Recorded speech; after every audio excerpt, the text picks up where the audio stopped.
तो यहाँ पे जो फर्स्ट चैप्टर था उसी के अंदर आपको एक बहुत ही इंटरेस्टिंग सी पोएम दी है, बहुत ही शॉर्ट सिंपल सी पोएम है, but it has a very big moral message. और वो क्या है वो हम देखेंगे, but before that let's just read कि हम एग्जैक्टली कौन सी पोएम कवर कर रहे हैं। So we are going to see the poem the ant and the cricket written by Aesop, अभी हम पढ़ेंगे, and it is adapted from Aesop's fables. अब फेबल क्या है, एसॉप कौन है, ये सब हम देखेंगे, बट उसके पहले ये देख लेते हैं कि भाई हम इनके बारे में क्या पढ़ रहे हैं। So this is a ant, right, एक चींटी, and this is the cricket. अब यहां पर क्या हो रहा है ना, एक बहुत ही इंटरेस्टिंग सी स्टोरी दिखाई है, छोटी सी स्टोरी है, और ऐसा कहा जाता है कि ये एक इमेजिनेटिव स्टोरी है, जो कि सच भी है कि एंट और क्रिकेट एक आपस में बातचीत कर रहे हैं। ये सब चीजें जो है रियलिटी में नहीं होती, बट दिस इज समथिंग जो इनके केस में तो नहीं, बट हम ह्यूमन बीइंग्स के केस में एक रियल इंस्टेंस है, एक रियल स्टोरी है। देखो, दो टाइप के लोग होते हैं, एक होते हैं जो कि डिले करने में बहुत ज्यादा बिलीव करते हैं। For example, if you guys know कि आपके एग्जाम्स जो हैं वो सपोज आफ्टर 2 मंथ्स हैं, ठीक है, लाइक आपको पता चल गया मार्च में कि आपके एग्जाम्स जो हैं वो जून 1 या फिर मई एंड में बिगिन हो रहे हैं, चलो सपोज हम ये देख लेते हैं, तो यहाँ पे मई के बिगिनिंग में हो रहे हैं, चलो मार्च आपको फर्स्ट को पता चला कि मई के बिगिनिंग में आपके एग्जाम्स स्टार्ट होने वाला है, 2 महीने आपके पास। अब देखो, 2 टाइप की कैटेगरीज होती हैं। एक होंगे स्टूडेंट्स जो बोलेंगे अभी बहुत टाइम है, 2 महीने यार क्या करना है, पढ़ के अपन पढ़ लेंगे, अप्रैल में स्टार्ट करेंगे, कल से स्टार्ट करूंगा, कल कल कल कल कल एंड फाइनली जब 15 अप्रैल आएगा तब आपको लगेगा ओ माय गॉड 15 दिन बचे हैं, पढ़ना है पढ़ना है पढ़ना है, थोड़ा बहुत पढ़ोगे, eight the and last day जाके बुक उठाओगे ढंग से और सब कुछ पढ़ोगे, ठीक है। एक कैटेगरी के बच्चे होते हैं कि जिस दिन पता चला भाई एग्जाम स्टार्ट हो रहे हैं मई 1 से, they are going to take their books in their hands and they are going to start preparing seriously, ठीक है, with full determination and focus from that very day. तो ये जो पहले कैटेगरी के बच्चे होते हैं ना, इनमें से कुछ होते हैं that they are so brilliant कि चलो ठीक है अच्छे मार्क्स आ जाते हैं, बट कुछ ऐसे स्टूडेंट्स या फिर मेजॉरिटी ऐसे होंगे इस फर्स्ट कैटेगरी के that they are going to regret their decision कि तभी से पढ़ लेना चाहिए था, काश मैं ये भी टाइम उस वक्त डाल देता, इसमें एफर्ट्स यहाँ पे फोकस कर लेता तो एटलीस्ट मेरे इतने चैप्टर्स रिमेनिंग नहीं होते, and this is the scenario that you see. But the second category people are not going to regret it because they know कि I had enough time to complete the chapters, to read it, to revise it, to practice it, to take my test, everything, ठीक है, and they ultimately score good। तो यहाँ पे भी यही है कि जो फर्स्ट कैटेगरी के लोग हैं ना वो है हमारा क्रिकेट, और जो सेकंड कैटेगरी के लोग हैं वो है हमारी एंट, ठीक है। तो यहाँ पे हम ये देखेंगे कि कैसे क्रिकेट, जिसको गाना गाने का बड़ा शौक है, ही लव्स सिंगिंग, और वो अपना पूरा समर सीजन जिस टाइम ये खाना इकट्ठा कर सकता था अपने लिए, एक शेल्टर बना सकता था प्रॉपर, तो वो सारा टाइम जो है ये गाना गाने में निकाल देता है, enjoying the time because that is the time, the spring season, it's beautiful, it's not cold, it's sunny। तो इस तरीके से वो सोचता है कि चलो भाई मैं बड़ा enjoy करता हूँ, and he just spends that time in that। Instead हमें बोलना चाहिए वेस्टेज इस टाइम। क्यों? क्योंकि सेम चीज जो है एंट क्या कर रही है उस मौसम में, वो खाना इकट्ठा कर रही है, वो अपना शेल्टर प्रिपेयर कर रही है, ताकि विंटर्स के टाइम पे ये लोग क्या होते हैं एक जगह रह जाते हैं। जैसे आप अपने घर पे देखो तो विंटर्स के टाइम को एंट्स नहीं दिखेंगी, बट गर्मियों में आप देखेंगे कि एंट्स बाहर आ रही हैं, ग्राउंड से बाहर आ रही हैं, किसी के वॉल में होल में से आ रही हैं, तो वो लोग खाना इकट्ठा करने का टाइम होता है उनका। तो क्रिकेट जो है वो ये सारा टाइम गाना गाने में बिता देता है, एंजॉय करने में बिता देता है। और वही एंट क्या कर रही है, एंट जो है वहां पर हार्डवर्क कर रही है उस वक्त जब ये एंजॉय कर रहा है। लेटर इन द एंड जैसे कि एक्सपेक्टेड है वही होगा, बट ऐसा क्या होने वाला है जिससे हमें एक बहुत अच्छा मैसेज मिलेगा वो हम देखेंगे in the poem. But before that let's just discuss about the author, then we will see exactly ये फेबल क्या होता है, and finally we will begin with the very first stanza. Clear? All right. Aesop's fables or Aesopica is a collection of fables credited to Aesop। देखो Aesop कौन है? वो थे एक slave and storyteller believed to have lived in ancient Greece between 620 and 564 BC। अब क्या है ये जो टाइम है, इतना एंशियंट टाइम, इतने पुराने टाइम पे एक पर्सन था जिनका नाम है Aesop, and he was believe कि वो एंशियंट ग्रीस में रहते थे, यानी ग्रीस में रहते थे, एंड उनका एक कलेक्शन था फेबल्स का। अब फेबल्स क्या है उसको इन डिटेल अभी हम डिस्कस करेंगे। तो इस पूरे कलेक्शन का नाम था एसॉप्स फेबल्स, एसॉप के थ्रू लिखी हुई फेबल्स, और उन्हीं में से एक फेबल क्या है, ये the ant and the cricket. The ant and the cricket is about a silly young cricket and अ माइसर एंट। माइसर मतलब जो कंजूस होता है, यानी जिसके पास चीजें होती है बट वो कोशिश करता है नहीं देने की, किसी को शेयर नहीं करता, उसे कहते हैं माइसर एंट। ठीक है, तो यहां पर हम इन दोनों की स्टोरी सुनेंगे जो कि एक सिली यंग क्रिकेट के बारे में है। सिली क्यों है? क्योंकि वो फूलिश हरकत करेगा। क्या फूलिश हरकत? वो अभी हम ऑलरेडी डिस्कस कर चुके हैं। We also see in the late in the later part of the poem that is in the stanzas. तो यहाँ पे हमें बस इतना पता है कि हम ओवरऑल इस क्रिकेट और इस हैंड के बारे में पढ़ने वाले हैं, इसलिए टाइटल जो है वो तो बिल्कुल एप्ट है। और अब फेबल क्या है वो हम देख लेते हैं। एसॉप क्लियर है? एसॉप इज द वन जिसने ये फेबल्स लिखे हैं, और उन्हीं फेबल्स में से एक फेबल है the ant and the cricket के बारे में। Clear? All right. So in your book it is given that a fable is a story often with animals as characters that conveys a moral. तो fable overall बोल सकते हो एक moral story होती है, ठीक है, और यहाँ पे ज्यादातर एनिमल्स को यूज किया जाता है ताकि वो आपको एक मॉरल कैरेक्टरिस्टिक, एक मॉरल स्टोरी दे पाए। जैसे कि ये पूरी पोएम आपको एक बहुत अच्छा मैसेज देती है, जो कि आप अपने बिगिनिंग ऑफ द सेशन में अगर समझ जाओगे then later it would be very fruitful for you, because delaying is something that is never going to give you anything. ठीक है, except that regret, except that pain and that sadness. Otherwise अगर आप किसी भी चीज को deny करते हो या फिर आप सोचते हो रहने दो, कर लेंगे, कल कर लेंगे, कल कर लेंगे, तो वो चीजें जो है कभी भी नहीं आती, कल कभी नहीं आता। बट जो लोग स्टार्टिंग से ही अपना पूरा एफर्ट डाल देते हैं, हार्ड वर्क करते हैं, they get the required results. Clear? This poem about an ant and a cricket contains an idea of far-reaching significance, which is true of a four-legged cricket as of a two-legged one. Surely you have seen a cricket that has two legs. अब देखो, ये बड़ी अच्छी चीज बोली यहाँ पे कि देखो, सबसे पहले समझ गए फेबल क्या, एक मॉरल स्टोरी जिसमें ज्यादातर एनिमल्स को यूज किया जाता है एज अ कैरेक्टर, ताकि आपको एक अच्छा सिग्निफिकेंट आइडिया मिल पाए, एक अच्छी सीख मिल पाए। और इस पोएम में भी हम एक एंट और क्रिकेट की बात कर रहे हैं, जिसमें एक आइडिया है फॉर फार रीचिंग सिग्निफिकेंस, यानी एक फार साइटेडनेस होनी चाहिए। आपको फ्यूचर का सोच के चीजें करने लगनी चाहिए पहले ही, वही एक बहुत ही इंपॉर्टेंट सिग्निफिकेंट स्टोरी या मॉरल आपको यहाँ पर बताई जाएगी, which is a true of a four legged cricket. तो नॉर्मली ये जो क्रिकेट इंसेक्ट है कितने लेग्स होते हैं भाई? 4 लेग्स होते हैं, बट ऑल्सो ये 2 लेग्ड वन क्रिकेट के लिए भी एप्लीकेबल है। अब 2 लेग्ड क्रिकेट कौन है? कभी कोई क्रिकेट देखा है जैसे कोई 2 लेग्स हो? नहीं, 2 लेग्ड मतलब हम ह्यूमन बींग्स। तो ह्यूमन बींग्स को यहाँ पे 2 लेग्ड क्रिकेट के नाम से बताया गया है, जो कि हम लास्ट लाइन में भी पढ़ेंगे इन द पोएम। तो यहाँ पर ये जो एसॉप हैं, पोएट हैं, वो कहना चाहते हैं कि ये सारा जो एक सिग्निफिकेंट आइडिया है, ये जो एक मॉरल है, वो इंसेक्ट्स के लिए नहीं बोला गया है, वो हमारे लिए बोला गया है कि 2 लेग्ड क्रिकेट बहुत मिल जाएंगे आपको, यानी कि जो अपना टाइम वेस्ट कर देते हैं जब काम करना चाहिए, ठीक है, और फिर लेटर रिग्रेट करते हैं, लोगों से हेल्प मांगते हैं कि कुछ हेल्प कर दो। सो दिस इज समथिंग जो हमारे लिए भी एप्लीकेबल है, that is something that definitely will agree at the end of the poem. तो अब हम बिगिन करते हैं with the very first stanza. अब आपको क्लियर हो गया एसॉप कौन है और फेबल क्या है। Clear? All right.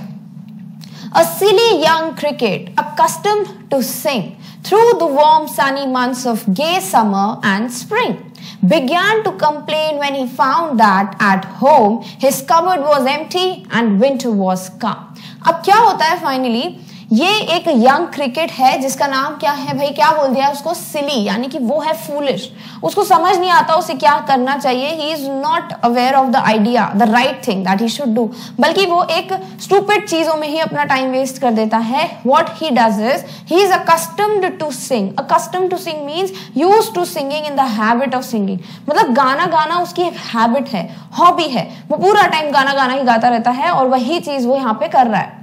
Through the warm sunny months of gay summer and spring, और क्या टाइम चल रहा है अभी? बिल्कुल वार्म, गर्मी है, सनी मंथ्स है, बिल्कुल सूरज की रोशनी है, गर्मी का टाइम चल रहा है, and it is happy and full of fun, यानी for the insects this time is very nice, happy, बिल्कुल खुल के घूम सकते हैं वो। दिस इज स्प्रिंग टाइम, बहुत अच्छा मौसम है, ना ज्यादा गर्मी है ना ज्यादा ठंड है, और इस ब्यूटीफुल से, हैप्पी से बोल सकते हैं जो हमारा मौसम है, राइट, जो अभी एक वेदर है ब्यूटीफुल सा, उसमें ये सिर्फ क्या कर रहा है? गाना गा रहा है।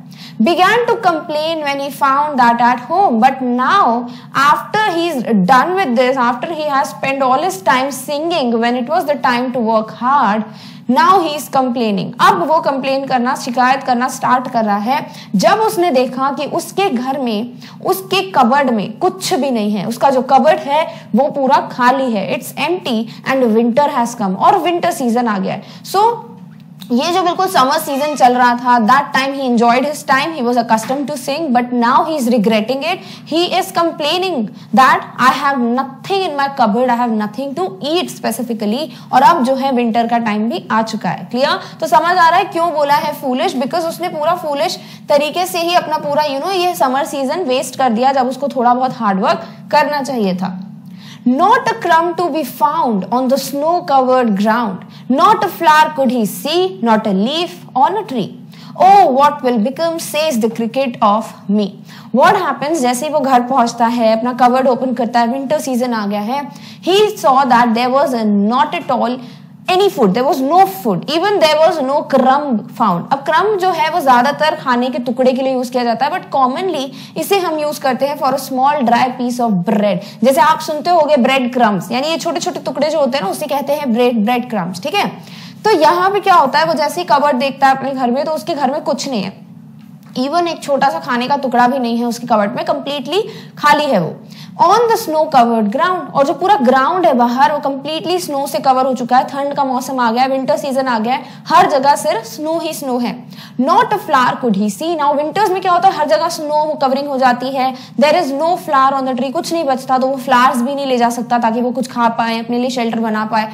And there was not even a leaf on a tree, और कोई पत्तियां भी नहीं थी, लीफ भी नहीं थी कि वो उसी को खा ले या फिर उसी को यूज कर ले किसी अपने पर्पस के लिए। Oh what will become, and now he is tensed, he is thinking कि अब क्या होगा मेरा, says the cricket of me. It means now as he went into his home and he found the cupboard that it was empty, there was not even a single piece of bread, not even a single piece of food. There was no leaf on the trees, there was no flower, and it was completely covered with snow. So he had no ways to search for the food or to collect something or to work hard for it, because now the time has already gone.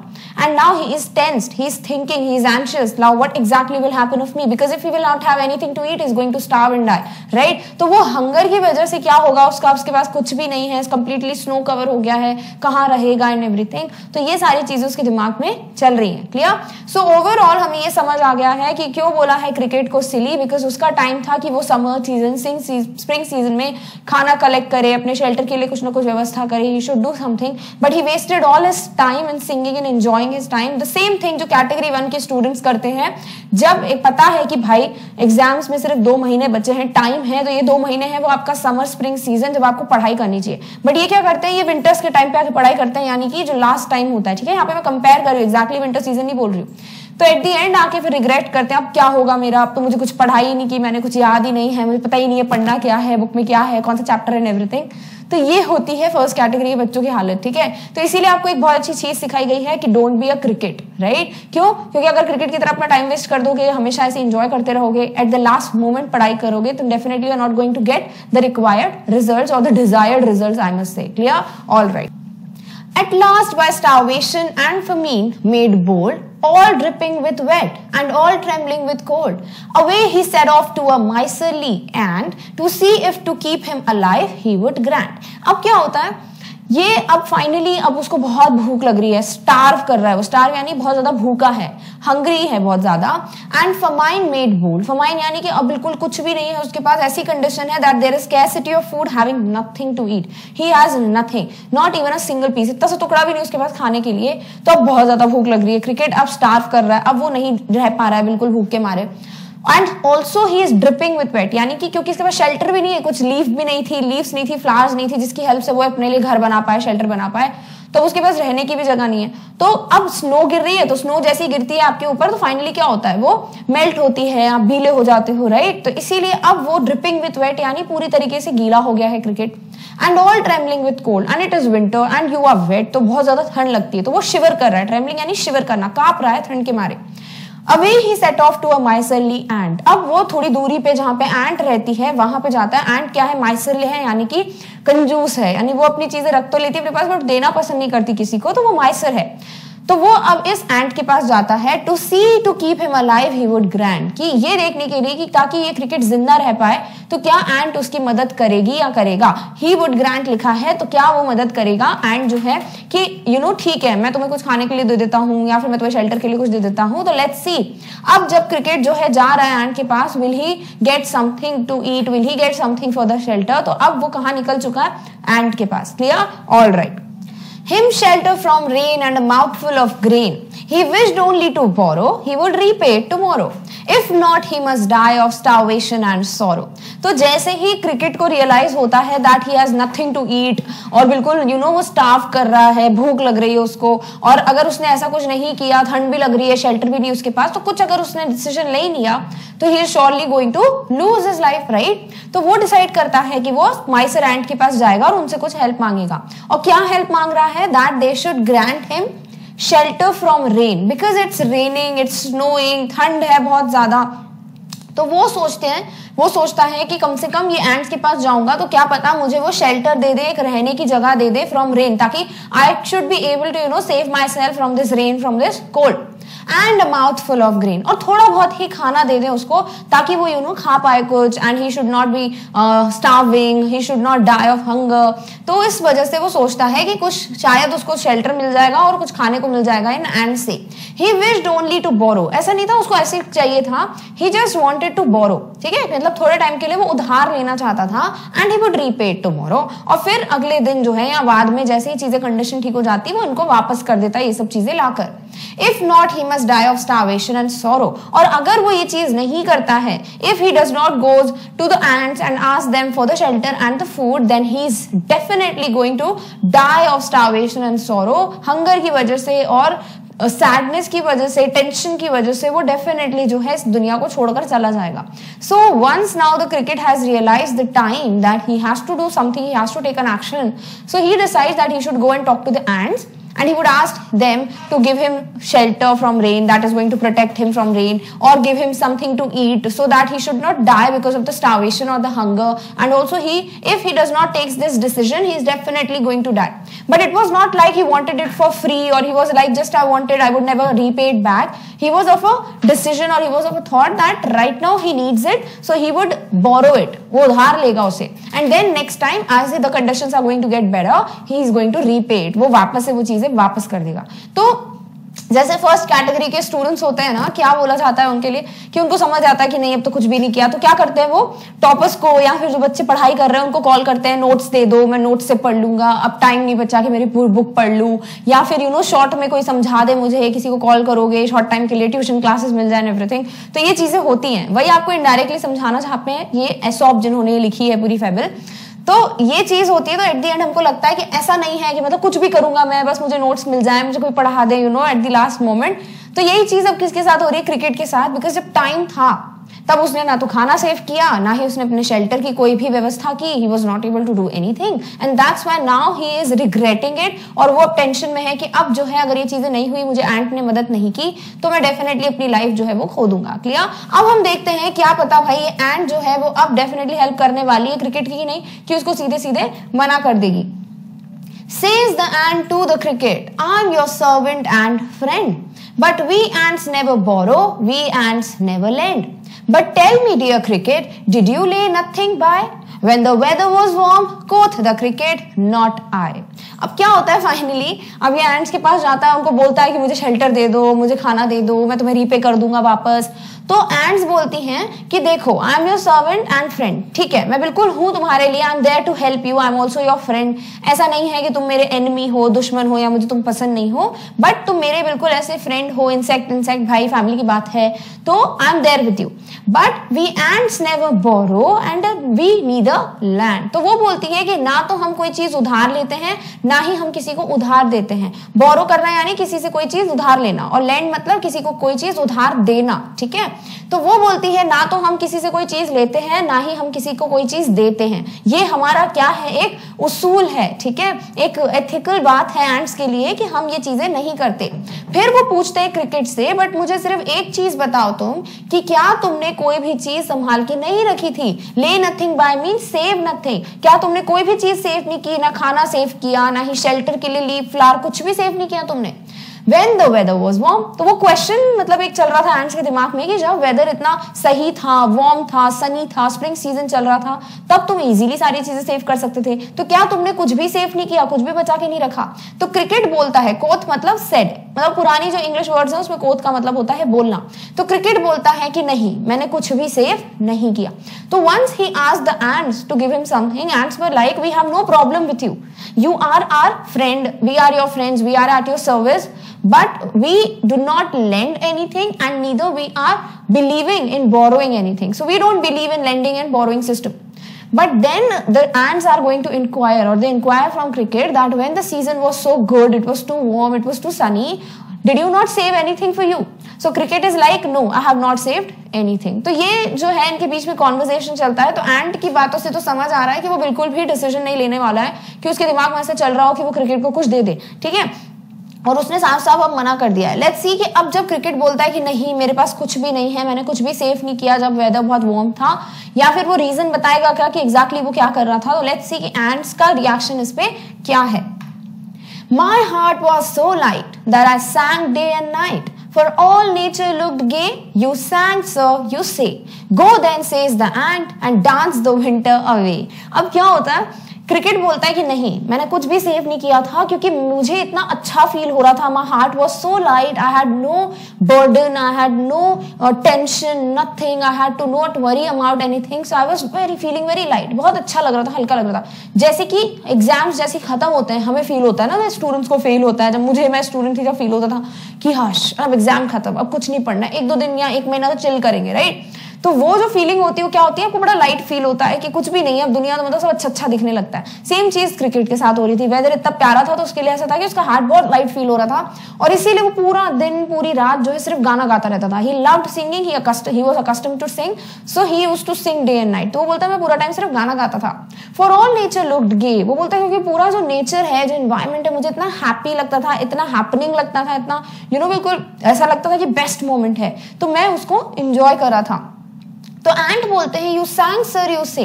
तो चींटी बोलते हैं कि अच्छा आप ये बोल रहे हैं क्रिकेट, आप सर ये बोल रहे हैं कि आपने पूरा दिन जो है गाने में बिता दिया, यानी पूरा समर सीजन आप सिर्फ गाना गा रहे थे। गो देन सेज द एंट, तो एंट बोलता है ठीक है अब तुम जाओ and dance the winter away. जैसे तुमने समर्स को सिंग करते हुए गाना गाते हुए वेस्ट कर दिया, तो विंटर्स में डांस करो, डांस करते करते इसको भी वेस्ट कर दो। तो इस तरीके से वो समझाते हैं एंड्स जो हैं, जैसे क्रिकेट उनको बताता है कि it felt so good, the weather was so beautiful that I was only singing complete day and night, I was just singing and it felt like the nature, the environment was very happening, ठीक है। So it made me to sing all day and night, I did not do anything, I was just sitting and singing and I had not to do anything to get the food और something because I was feeling very light, मतलब उसके दिमाग में कोई tension ही नहीं थी। So listening to this the ants were like, okay sir, if you have wasted your time completely singing in the summer season, then it's very good that you can just go from here and spend complete winters by dancing. तो ये बहुत अच्छा जवाब देते हैं ants कि ठीक है अब गाना गाते गाते तुम्हारा समझ भी निकल गया बढ़िया मजे से, तो विंटर्स जो है तुम डांस करते करते निकाल दो। तो इस तरीके से वो उनको टॉन्ट करके बोलती है कि यहाँ से जाओ। Thus ending, he hastily lifted the wicket and out of the door turned the poor little cricket. Folks call this a fable, I will warrant it true. Some crickets have 4 legs and some have 2. अब क्या होता है यहाँ पर, ये जो है ये समझा रहे हैं कौन, हमें एसॉप पोएट समझा रहे हैं कि अब एंडिंग में क्या होता है कि बहुत जल्दी हास्टिली यानी बिल्कुल स्पीड से जो ये एंट थी, शी लिफ्टेड और ही लिफ्टेड हिज विकेट, और फिर वो क्या करते हैं, वो क्रिकेट को बिल्कुल धक्के मार के निकाल देते हैं अपने घर से, पुअर लिटिल क्रिकेट को डोर से बिल्कुल बाहर कर देते हैं और उसको बोलते हैं कि यहाँ से जाओ। और फिर हमें पोएट बोलते हैं कि फोक्स यानी ऑडियंस, लोग कहते हैं कि ये एक फेबल है, यानी सिर्फ ये एक इमेजिनेटिव स्टोरी है जो एनिमल्स को यूज करके एक मॉरल देने के लिए दी जाती है या बताई जाती है, बट मुझे लगता है मैं गारंटी दे सकता हूं कि ये ट्रू है। I will warrant it true, I means the poet. Some crickets have 4 legs. कुछ क्रिकेट्स होते हैं जिनके 4 पैर होते हैं, 4 legs होते हैं, जैसे कि हमारा इंसेक्ट है उसके 4 पैर होते हैं, बट some have 2. तो 2 legs वाले कौन होते हैं भाई, ह्यूमन बींग्स। क्लियर? तो यहाँ पे बहुत अच्छे से हम इंसानों को कंसिडर करते हुए, ह्यूमन बींग्स को कंसिडर करते हुए पोएट बोलते हैं कि ये जो है ऑडियंस या जो लोग हैं वो ये कहते हैं कि भाई ये तो एक स्टोरी है जो एनिमल्स के वर्ल्ड में बोली जाती है कि इमेजिनेटिव स्टोरी, ताकि आपको मॉरल मैसेज मिले। बट वो बोलते हैं ये बिल्कुल सच है, ऐसा सच में होता है, क्योंकि भले कुछ क्रिकेट्स 4 लेग्स के होते हैं यानी इंसेक्ट्स, बट कुछ ऐसे भी होते हैं जो 2 लेग्स के होते हैं यानी ह्यूमन बींग्स ऐसे बहुत मिल जाएंगे जो मस्त अपना टाइम एंजॉय करते हैं, बिल्कुल लेजीली घूमते हैं जब उनको हार्डवर्क करना चाहिए। और जब टाइम ऐसा आता है जब सारी परेशानियां आ जाती हैं, जब लगता है कि नहीं कुछ सेव कर लेना चाहिए था, तब दर दर भटकते हैं कि नहीं कोई हमारी हेल्प कर दो, प्लीज उधार दे दो, मैं वापस कर दूंगा, मैं कुछ भी करूंगा, just give me some help, right, या फिर मैं अब हार्डवर्क कर लूंगा, but till then it's too late. तो अब क्या होता है, एंड्स जो है वो सीधे सीधे उनको भगा देती है, बिल्कुल जल्दी से बोलती है कि just go out of our house and just spend your winters by dancing the way you did the summers in singing. Clear?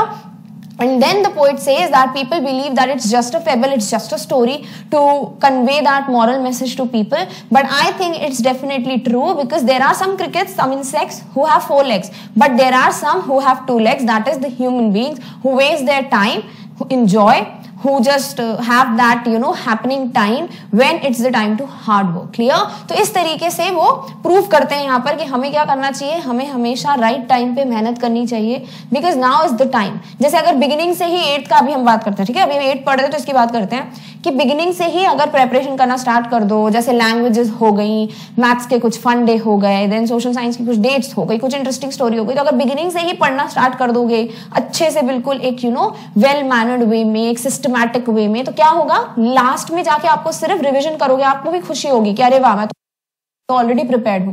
तब एंशियस फील नहीं करोगे, तब टेंस्ड नहीं रहोगे, तब जाके नोट्स नहीं मांगने पड़ेंगे बाकी स्टूडेंट से। जैसे क्रिकेट एंड्स के पास जाता है कि भाई मेरी थोड़ी हेल्प कर दो, थोड़ा घर रहने की जगह दे दो, थोड़ा खाना दे दो, वापस कर दूंगा एंड एवरीथिंग।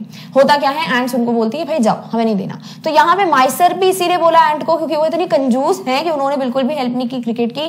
तो दोनों सिनारियो देखो, पूछा जा सकता है आपके हिसाब से एंड सही थे कि नहीं, तो एक तरीके से वो सही थे कि उन्होंने क्रिकेट को बोला कि तुम्हारी गलती है, बट दूसरी तरफ उनको ये रियलाइज कराने के बाद हेल्प करनी चाहिए थी, बिकॉज अब क्रिकेट जो है he could even lose his life because he had nothing to eat, right, and it was terribly cold, so he might die.